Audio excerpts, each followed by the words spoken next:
अस्सलाम वालेकुम जी। I hope कि आप सब ठीक ठाक होंगे, हम भी खैर खैरियत से हैं। और आज का सेशन एक बड़ा ही पाकिस्तान में बज़ वर्ड आजकल चल रहा है और वो है जी क्रिप्टो करेंसी, क्रिप्टो, बिटकॉइन। और ये सारी जो एक इन्वेस्टमेंट की खेल है या इन्वेस्टमेंट का जो एक तरीक़ाकार है, नया सरमायाकारी का एक नया जो कॉन्सेप्ट है, फिनोमेनन है जो मुतारफ़ हुआ है दुनिया में, वो अब पाकिस्तान में मुतारफ़ करवाने की कोशिश की जा रही है हुकूमत पाकिस्तान की जानिब से।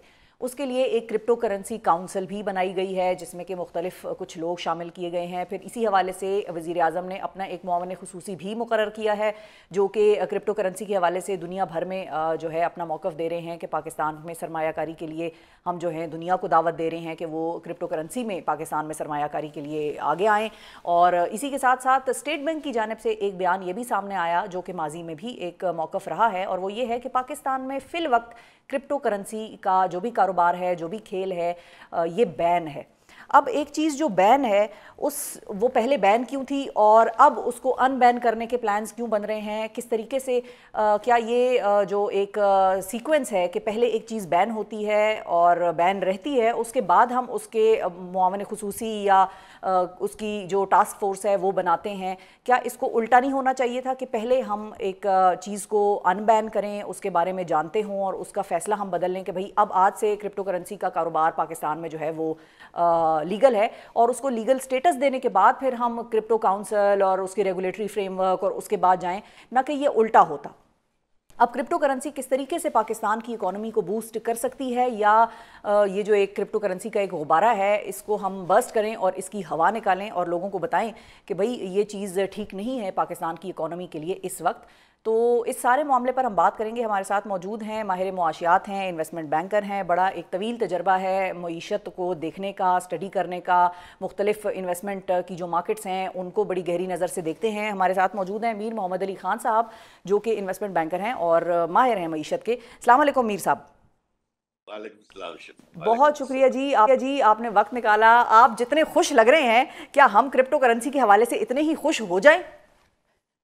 बिल्कुल नहीं होइएगा। अच्छा। खबरदार जो हुई क्योंकि देखिए, एक तो सब में पहले घर में मेहमान बुलाने से पहले घर की सफाई की जाती है।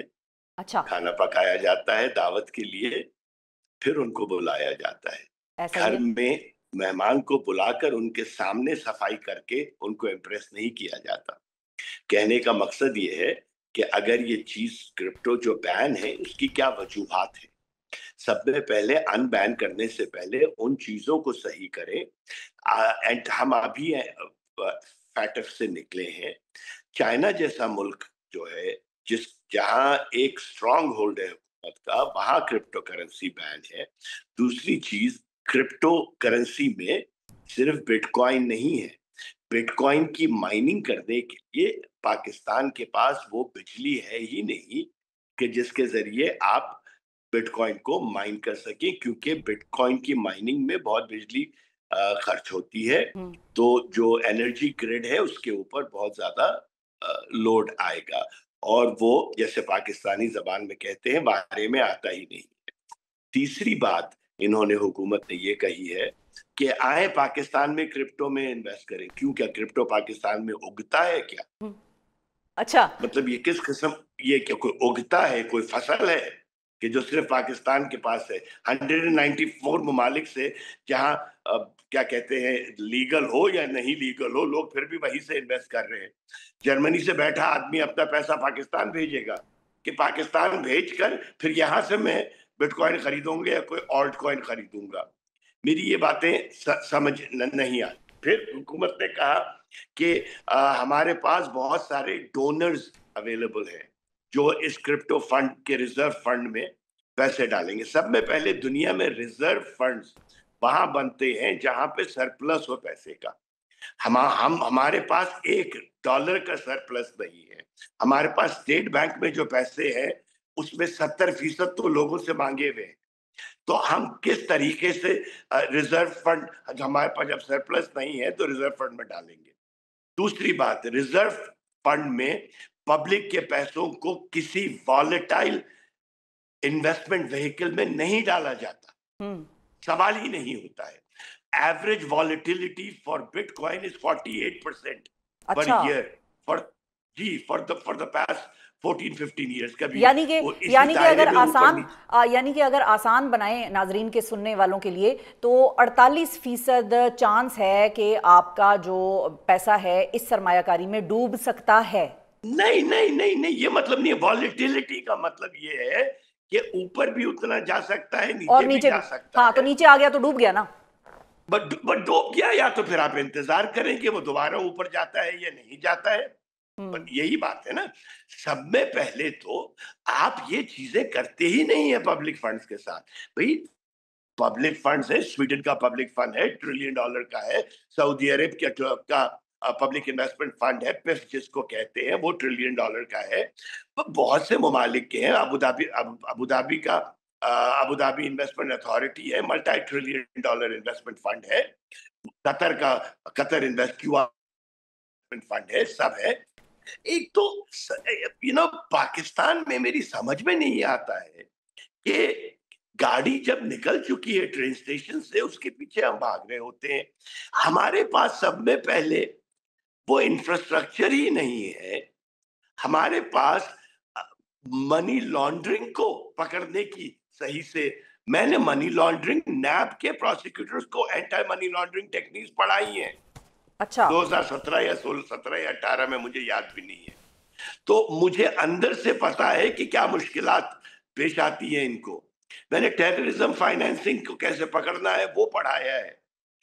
यहां जो कि Pakistan is considered a drug transit country, दोबारा कह रहा हूं, ड्रग ट्रांजिट कंट्री, मतलब यहां से होके जाता है अफगानिस्तान का सारा हेरोइन, अफीम, जो भी है ज्यादातर, क्योंकि वो लैंडलॉक्ड है। हम्म। ड्रग ट्रांजिट कंट्री में आपके एंटी मनी लॉन्ड्रिंग लॉज इतने खराब हैं कि हम आज तक कुछ नहीं पकड़ सके। 34 बिलियन डॉलर्स अ वीक की ट्रेडिंग, मतलब एक्सपोर्ट होती है हेरोइन, हम उसको नहीं पकड़ सके। तो हम वहां पर क्रिप्टो को लेकर आ जाएंगे। कि आप एक चीज, आपका क्रिप्टो वॉलेट जो है वो एनोनिमस होता है। ऐसा ही है। उसका मतलब ये है कि आपने एनोनिमस अकाउंट में पैसे डलवाने की इजाजत दे दी। जिस सियासतदान को किकबैक लेनी होगी, वो लीगली तौर पे उस वॉलेट में ले लेगा। यानी कि और फिर उसमें उस मुझे वॉलेट मुझे से ये बताने की ज़रूरत नहीं है मैं करप्शन कर रही हूँ, मैंने किसी से किकबैक लेनी है, तो मुझे ये बताने की ज़रूरत नहीं है, और उसको भी ये जानने की ज़रूरत नहीं है कि भाई ये शिफा यूसुफजई का बैंक अकाउंट है या क्या है। वो बेसिकली जो इल गॉटन मनी है उसकी रेल पेल आसान हो गई क्रिप्टो से। एब्सोल्युटली आसान। आसान क्या, आसान तो अलग बात है, खुलेआम हो गई।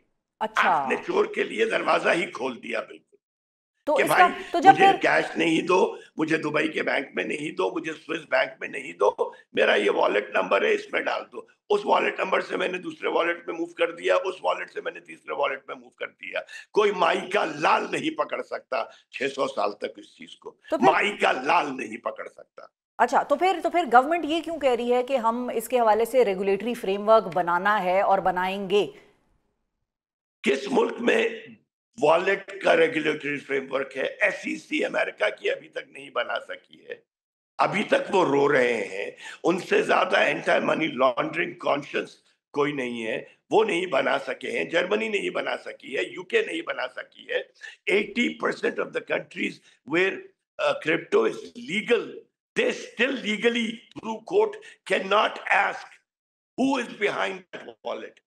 सही ये है। क्या कर लेंगे हमारे पास? तो फिर ये किस तरह से गवर्नमेंट क्लेम कर रही है कि पाकिस्तान के पास जब इंफ्रास्ट्रक्चर भी नहीं है, पाकिस्तान वो माइनिंग भी नहीं कर सकता, बिजली बहुत हमारे यहाँ पहले ही जो है वो महंगी है और उसके लिए बहुत ज़्यादा बिजली दरकार है, तो रेगुलेटरी फ्रेमवर्क भी नहीं है, आप टेरर फाइनेंसिंग, मनी लॉन्ड्रिंग, इन चीज़ों को भी नहीं पकड़ सकते, तो फिर गवर्नमेंट ये क्यों कह रही है कि crypto can boost Pakistan economy?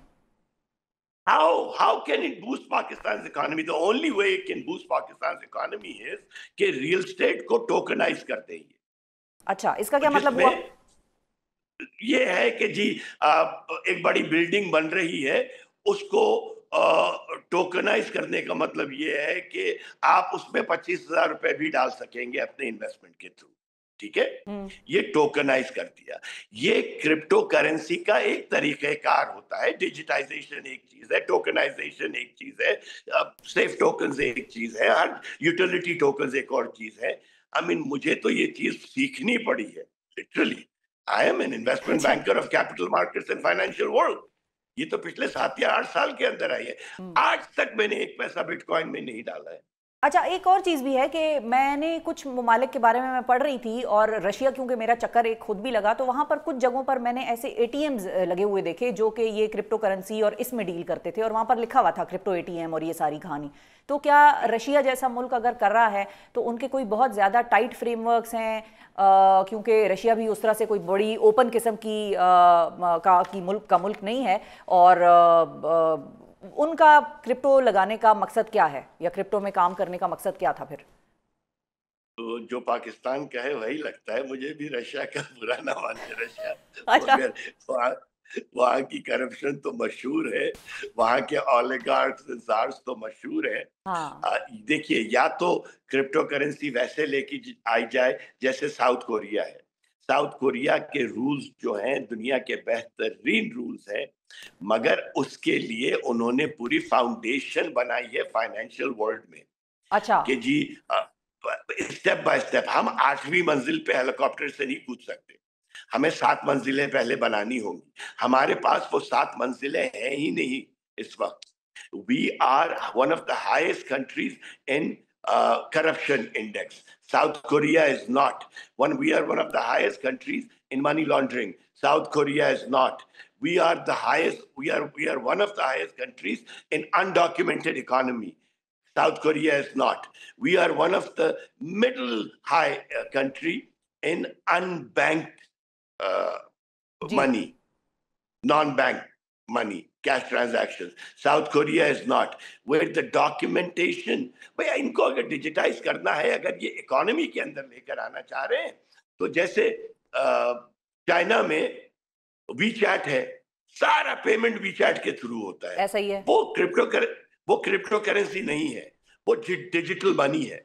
इनको करना है ना तो उस तरीके से करें। हमारी इकोनॉमी 3 नहीं तो टाइम्स, मैं तो मीर हमेशा साहब अगर करना होता तो ये उस वक्त ना कर ली होती इन्होंने, डिजिटलाइजेशन और डॉक्यूमेंटेशन, जब हम फैटिफ की ग्रे लिस्ट में थे और उनके साथ हमने कंप्लायंस करना था। अगर ये इतना ही शौक इस चीज़ का होता कि भाई पैसे की रेल पेल को कंट्रोल किया जाए या देखा जाए कि किसका पैसा कहाँ जा रहा है, इल गॉटन तो नहीं है, काला धन तो नहीं है, तो वो चीज़ तो हमारा मकसद नहीं, मुझे समझ आती कि वो चीज़ तो हमारा मकसद नहीं है। क्योंकि जब हम ग्रे लिस्ट में भी थे, उसके बाद हम देखें अब हम ग्रे लिस्ट से निकल आए हैं, चलें अल्लाह का शुक्र है, जो भी कोशिशें हुई ठीक है, उनको हम क्रेडिट भी देंगे जिन लोगों ने भी इस पे काम किया। लेकिन साथ ही साथ मैं ये बताऊं कि आज भी डॉलर अगर हमें खरीदना हो और किसी जगह पर अनचेक्ड, जिसको कहते हैं ना कि मतलब बैंकिंग ट्रांजैक्शन ना करनी हो, और मैंने बाजार जाकर किसी से कहना हो कि भाई मुझे डॉलर चाहिए 1000, 2000, 15000, तो मैं खरीद सकती हूँ।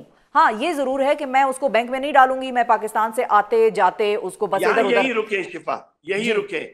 जो फ्लाइट ऑफ कैपिटल पाकिस्तान में डॉलर की होगी ना क्रिप्टो की वजह से, क्रिप्टो आप रुपए में तो नहीं खरीद सकते ना। हाँ, डॉलर से खरीदेंगे। आप डॉलर ही से खरीद सकते हैं ना क्रिप्टो, यूएसडीटी जिसे कहते हैं। बिल्कुल। आपको पहले आप डॉलर खरीदते हैं, फिर उसको कन्वर्ट करते हैं या बिटकॉइन में या इथीरियम में या एक्सआरपी में या ऑल्ट कॉइन में या किसी चीज में। ठीक है।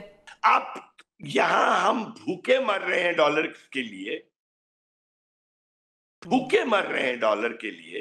हम अपनी इंपोर्ट्स पूरी नहीं खोल सक रहे हैं कि हमारा करंट अकाउंट डेफिसिट आ जाएगा बहुत बड़ा। हमारा सरप्लस नहीं है। रेमिटेंसेस सुनने में आ रहा है कि रेमिटेंसेस बढ़ जाएंगी इससे। रेमिटेंसेस क्यों, एक सेकेंड, रेमिटेंसेस क्यों कैसे बढ़ेंगी? वो जो 90% of the people are labour class, labour class पहले जाके क्रिप्टो खरीदेगा और फिर वो भेजेगा यहां पर। और अगर वो क्रिप्टो करके भेजेगा तो वो क्रिप्टो अकाउंट में भेजेगा ना, स्टेट बैंक ऑफ पाकिस्तान में तो नहीं आएगा ना वो पैसा। या पहले स्टेट बैंक ऑफ पाकिस्तान में आएगी क्रिप्टो, जो दुनिया में पहले आज तक नहीं हुआ। मेरी समझ में नहीं आ रही ये चीज लिटरल। तो हमने तो मैं जी जी मैं तनकीद करने नहीं बैठा हूं, यहाँ पे प्रॉब्लम ये है कि कोई चीज समझाए ना, जिनको पता है उनको समझाए, ना समझाए पूरी दुनिया को समझा दे। एक पेपर जारी कर दे 50 पॉइंट्स का। मैंने एक छोटा सा थ्रेड लिखा था 8 या 9 पॉइंट्स बिल्कुल का बिल्कुल। ट्विटर के ऊपर। छोटा सा, आधा घंटा नहीं लगा मुझे, जहन से बैठा हुआ, जहां मैं बैठा हुआ हूं मैं भाई, अपने यहाँ पे बैठा हुआ मैंने लिखना कर दिया। आप तो हुकूमत है, 50 पॉइंट्स का एक पेपर लिखे, प्रोज एंड कॉन्स, और अल्लाह को हाजिर और नाज़िर जान के सच्चा लिखे। रेमिटेंसेस उस कैसे बढ़ेंगी, कमाल कर रहे हैं। और रेमिटेंसेस देखिए, फर्ज कीजिए बिटकॉइन भेजा आज, $5,000 का बिटकॉइन भेजा, ओके, जब तक वो निकालने गया वो $4,500 का हो गया।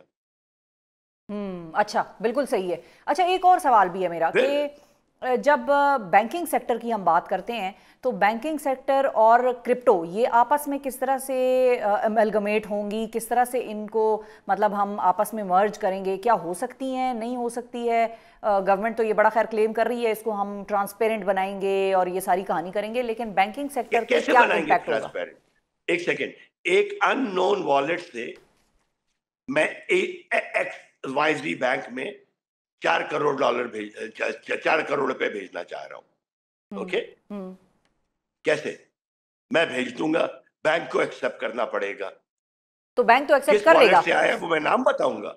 आपको, कभी बिल्कुल होगा ही बिल्कुल। नहीं। लेकिन लेकिन नहीं, और जिसके अगर अकाउंट नाम में नहीं आया हो, बताऊंगा, अगर जिसके, आप ये कह रहे हैं जी, कि जब जिसके तक आप अकाउंट में उस आएगा वॉलेट का, उसको तो बताना पड़ेगा अगर ना। आप, जिसके अकाउंट में आएगा देखिए, इतना पैसा उसको तो एफबीआर में बताना पड़ेगा, अगर वो फाइलर है कि भाई ये पैसे यहाँ से आए हैं और इस वजह से आए एक हैं। सेकंड रुके, एक सेकंड रुके, हम कह सकते हैं कि जी मैंने $10,000 लगाए थे, ये $2.5 लाख बन गए क्रिप्टो में, ठीक है? ओ अच्छा, ठीक है, सही है। मैंने $10,000 लगाए थे, $2.5 लाख बन गए, ये $2.5 लाख मैं अपने भाई को भेज रहा हूँ, ओके? सही है, अब ठीक वो, है। अब अगर बैंक बोलेगा जी हम ये जब तक एक्सेप्ट नहीं करते, जब तक जिस वॉलेट से आया है उसकी ओनर का नाम बता दें आप।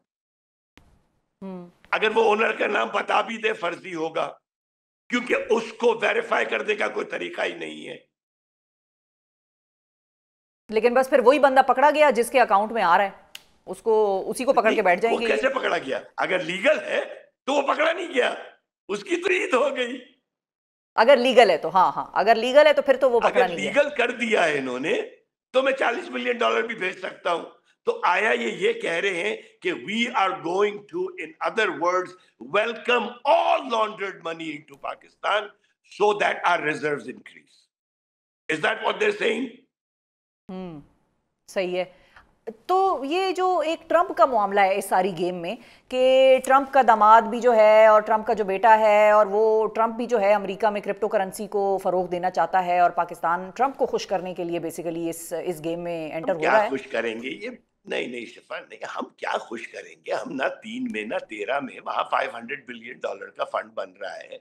हम 500 हम $5 बिलियन नहीं डाल सकते उसके अंदर। हम तो कह रहे हैं कि इस रिजर्व फंड के अंदर चंदा आएगा। जिंदगी में पहली दफा मैंने सुना है, वो जो क्रिप्टो चेयरमैन का यंग सा लड़का है, जी, अल्लाह बिलाल बिन उसको अच्छा साकिब। रखे, जी।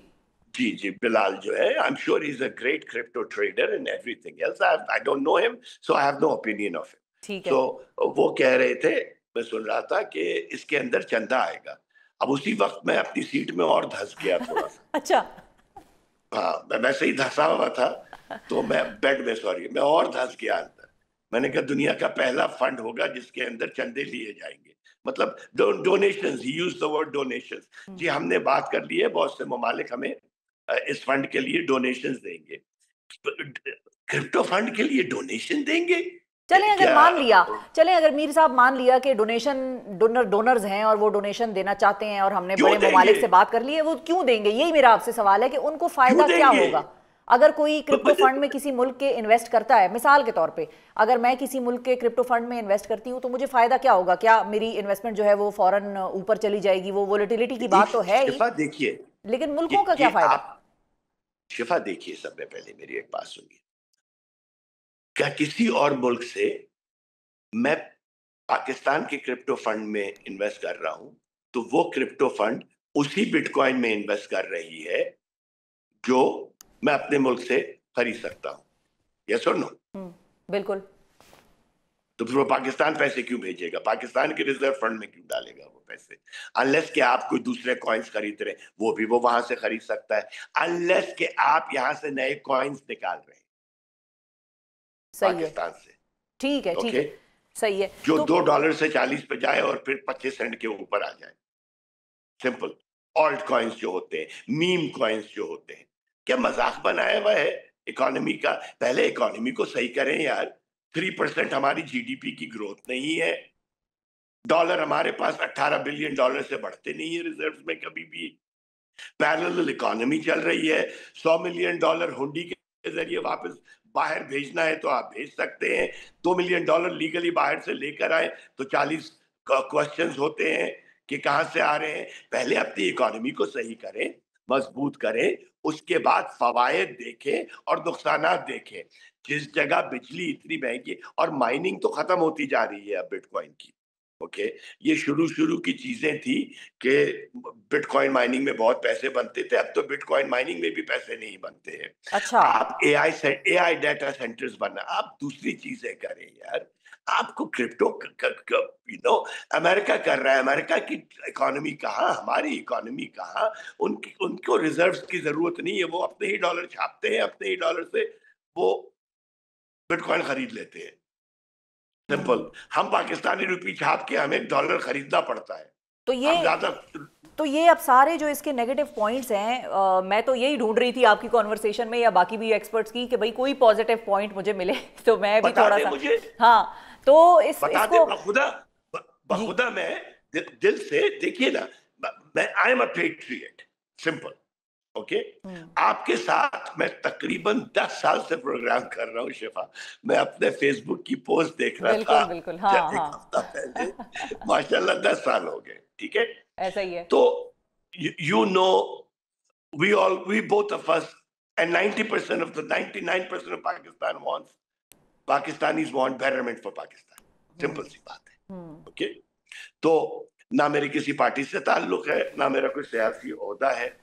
मैं जो चीज अच्छी होगी उसकी तारीफ करूंगा। अगर ये कन्विंस कर सकते हैं, और इनको कि मैं, मुझे कन्विंस करने से क्या फर्क पड़ता है, एक सिंपल सा पेपर जारी कर दे कि जी ये फवायद है। I hmm. will be the first person, if it makes sense, if it is logical, I will be the first person to promote it. ठीक है, लेकिन अब मिसाल के तौर पे अगर गवर्नमेंट इस किस्म का पेपर नहीं जारी करती या गवर्नमेंट खुद कन्विंस नहीं है कि भाई, लेकिन बस कहीं से ये आइडिया फ्लोट हुआ और बस सारे पीछे चल पड़े कि भाई चलो, भाई चलो क्रिप्टो करेंसी में इन्वेस्ट करें और पाकिस्तान की भी क्रिप्टो करेंसी लॉन्च करें, उसको लीगलाइज करें, अनबैन करें, तो फिर ये नुकसान फिर इसका जो होगा वो क्या क्या हो सकता है पाकिस्तान को? एक तो आपने बताया मनी लॉन्ड्रिंग का मामला है, टेरर फाइनेंसिंग है,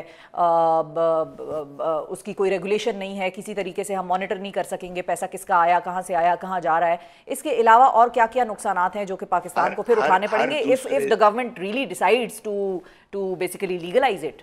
स्कैम्स होंगे, स्कैम्स होंगे।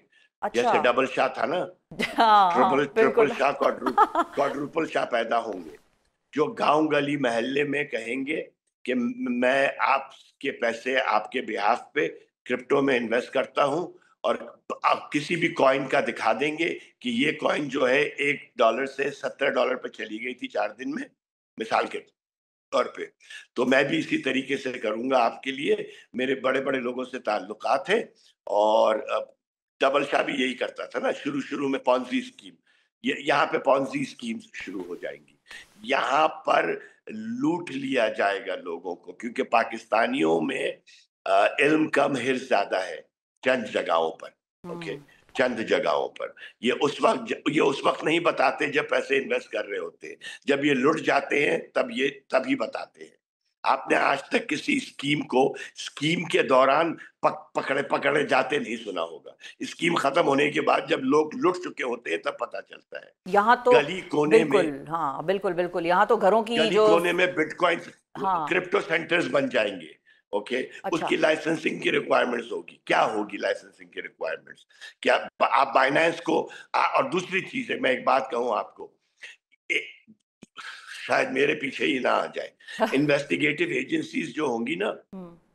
उनकी कमाई होगी इसमें। कैसे? जिसको नोटिस भेजना चाहे भेज सकेंगे, कि जी आपके SBR पास वगैरह, बिल्कुल जो भी हो, जो मैं नाम नहीं लेना चाहता, ठीक है। ओके, कि आपके पास 25 बिटकॉइन पकड़े गए हैं, अकाउंट में आके बताइए, वरना हम जब्त कर लेते हैं उसको। वो जब्त करके रिजर्व फंड में डाल देते हैं। ओके, ठीक है, ये भी होगा, ये होगा, यानी मैं कि लिख के दे सकता हूं। हरासमेंट। हरासमेंट, पैसा कमाने का नया तरीका शुरू हो गया है भाई। ये तो बड़ा ही एक मायूस कुन सा सेशन हमारा हो गया मीर साहब, गवर्नमेंट के लिए लेकिन चले, अब उम्मीद इस करते बार हैं। देखिए, मैं फिर 10 पर 10 कहता हूं हुकूमत को, प्लीज इसके लिए कोई पेपर जारी करें, आधे घंटे का टीवी का प्रोग्राम ना करें। और जो ये बिलाल नौजवान है, जो लंदन में रहता है, बिलाल साकिब जो है, I am sure he has a team. Please issue a paper बेटा, tell us how Pakistan is going to benefit. Don't tell us the benefits of crypto. Tell us benefits of crypto for Pakistan. Specific verticals हो जाए। बना लें आप, बिलाल को मैं कह रहा हूं, वर्टिकल्स बना लें आप। माइनिंग का बताएं, कितनी एनर्जी खर्च होगी, कितनी कॉस्ट होगी, कितने बिटकॉइंस हम माइन कर सकेंगे। दूसरा, क्या आप ऑल्ट कॉइन्स में भी इन्वेस्टमेंट को अलाउ करेंगे? क्या आप मीम कॉइन्स में भी इन्वेस्टमेंट को अलाउ करेंगे? अगर नहीं करेंगे तो आप ये कैसे हो सकता है कि आप क्रिप्टो को अलाउ करें और वो चीजों को अलाउ नहीं करेंगे? दूसरा चीज, आप नॉलेज बेस्ड इंडस्ट्री एक सेक्टर अगर आप बनाना चाहते हैं, तो ये तो ऐसा मुश्किल किस्म का एक सब्जेक्ट है कि मुझे पढ़ने में मुश्किल हुई है। I can study PhD paper of finance and I understand. Okay, अच्छा, without a problem. बिल्कुल सही है। तो आप ये बताइए कि व्हाइट पेपर क्या उर्दू में लिखा जाएगा किसी चीज का, या आप क्या नॉलेज सेंटर्स बनाएंगे हर जगह जहां पे इन्वेस्टमेंट के बारे में सिखाया जाएगा? क्या ब्रोकरेज हाउसेस को इसका लाइसेंस दिया जाएगा? एक ब्रोकरेज जैसे आपने पाकिस्तान स्टॉक एक्सचेंज, जो पाकिस्तान मर्केंटाइल एक्सचेंज का लाइसेंस ब्रोकरेज हाउसेस को दे दिया है दोनों का, क्या इसका भी लाइसेंस दिया जाए? एक मतलब मैं क्या क्या ठीक है। कहूं, सिंपली एक एक ब्लैक एंड व्हाइट पेपर बनाकर उसमें आप हमें बताएं। आगे आपने कह दिया कि पब्लिक फंड्स को हम एक क्रिप्टो रिजर्व फंड में डाल देंगे। कहां से? आपके पास पब्लिक फंड्स है ही कहां? बताइए मुझे इस वक्त। स्टेट बैंक ऑफ पाकिस्तान के पास पब्लिक फंड्स है अच्छा तो डॉलर्स फिर में? अच्छा तो फिर मीर साहब, ये how is IMF going to react to this idea of the government of Pakistan? क्योंकि अभी आने वाला है बजट, और बजट की कहानी वगैरह भी यहाँ पर नहीं, आकर, इसका ये कोई पहला बजट से मौका ताल्लुक था। नहीं होगा। अच्छा, वो तो खैर, लेकिन पहला मौका मैं है ना। क्या नहीं, समझता मैं हूँ, ये कह रही हूँ कि पहला मौका है शायद कि IMF की टीम पाकिस्तान में आकर बैठी हुई थी इनके सरों पर, और देवर मेकिंग श्योर कि भाई जो हम कह रहे हैं पाकिस्तान का बजट उसी किस्म का हो, कहीं आम आदमी बेचारे को रिलीफ ना मिल जाए, कहीं बिजली की कीमत कम ना हो जाए। तो इस पे IMF, how is IMF going to react? ना ना ना ना ना ना ना ना ना ना, ये IMF ने नहीं कहा शिफा, ये IMF ने नहीं कहा। के IMF के वो पाकिस्तान के शहरियों के खिलाफ नहीं है। इनफ ऑफ दीज गवर्नमेंट्स बदनाम करने के लिए 58 इयर्स में 25 टाइम्स हम गए IMF के पास। IMF हमारे पास नहीं आया है। IMF सिर्फ ये कहता है कि आप एक्स्ट्रा खर्चे ना करें। IMF सिर्फ ये कहता है कि आप अपने रेवेन्यूज बढ़ाएं। इनको रेवेन्यूज बढ़ाना आता नहीं है, ये सिर्फ टैक्स बढ़ा देते हैं और टैक्स बढ़ा के कहते हैं ये IMF ने कहा है। कहाँ कहा है ठीक IMF ने? है। IMF के सारे सजेशंस मैं पढ़ता हूँ। वो सिर्फ ये कहते हैं कि हमने जो पैसा दिया है आपको, हमारा हक है कि उसको हम प्रोटेक्ट ठीक करें। है, यूज आप इट उसको वाइजली। बेवकूफी के प्रोजेक्ट में, या हाँ। आप उसको बेवकूफी के प्रोजेक्ट में ना लगा दें।